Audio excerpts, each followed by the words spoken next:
Superheroes in a fighting game. What would have been a shocking concept before Marvel met Street Fighter is still a pretty cool one now, and in some ways, DC and Mortal Kombat really do seem meant for each other. If you've ever wanted to see Raiden take on Superman, your dreams will come true. But is taking the outcome into your own hands worth the price of admission?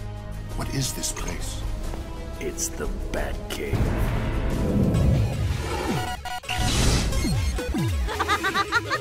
This isn't over, Superman.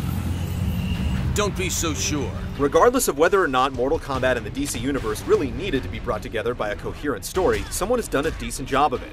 Beyond the basic premise of two worlds colliding and beating the crap out of each other, there are actually two stories, one for each side. Heroes and villains alike find themselves affected by a mysterious rage, which is a convenient, if not amazingly clever excuse for everyone to end up fighting everyone else. The two tales were crafted by a comic writer who knows his stuff, especially on the DC side. There are actually some interesting rivalries and even a few good jokes mixed into the super-powered Royal Rumble. Our enemy is called Dark Khan.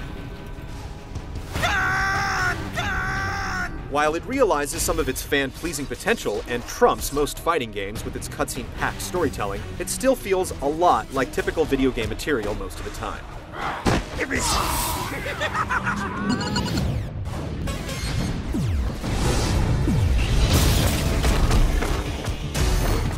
Compared to recent Mortal Kombat games, MK vs. DC weighs in a little light when it comes to game modes.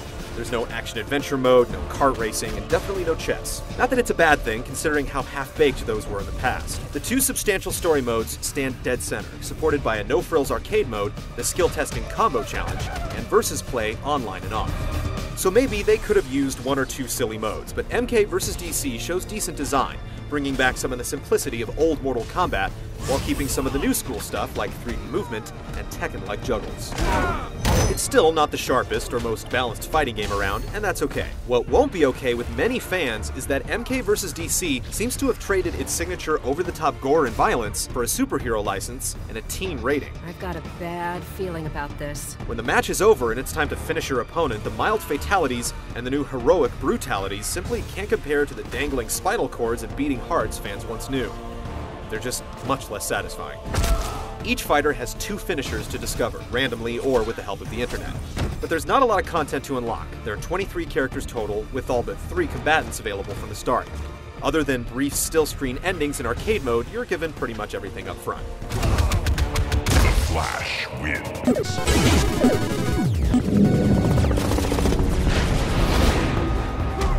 Mortal Kombat vs. DC is tamer than most titles that bear the Mortal Kombat name, but there are still recognizable elements. There are 2 punch buttons and 2 kick buttons. The universal uppercut remains in classic form, and while finishing moves were neutered, special moves are still visually interesting and inventive.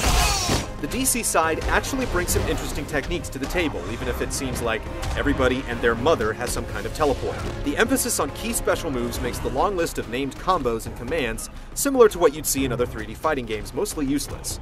It doesn't help that so many attacks often whiff up close.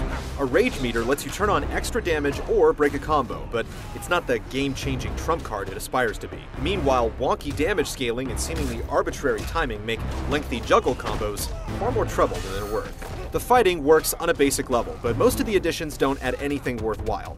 In-fight minigames that utilize Simon Says mechanics or button mashing to pound your opponent off a cliff or through a wall are gimmicky, but they're still among the better additions. And at least, they look cool.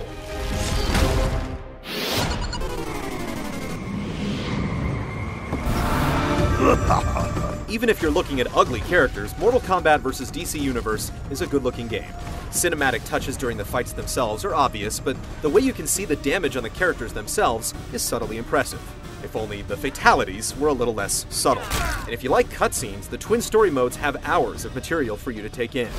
Voice casting seems to match the right voices to the right characters for the most part, and the music suits both the MK and the DC sides equally well. This night just keeps getting better and better. Unfortunately, you never hear the phrase toasty pop up, but there's still some cheese to appreciate.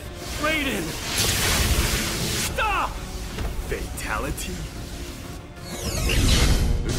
Maybe Maybe it's time I gave you a demonstration of my impressive technology. A respectable roster, goofy but generally fun fighting, and the bridging of two universes with an actually coherent storyline makes MK vs. DC appealing for casual players. But if you're looking for a true Mortal Kombat sequel or the next super balanced tournament fighter, this watered-down, crossed-over spin-off is not your game.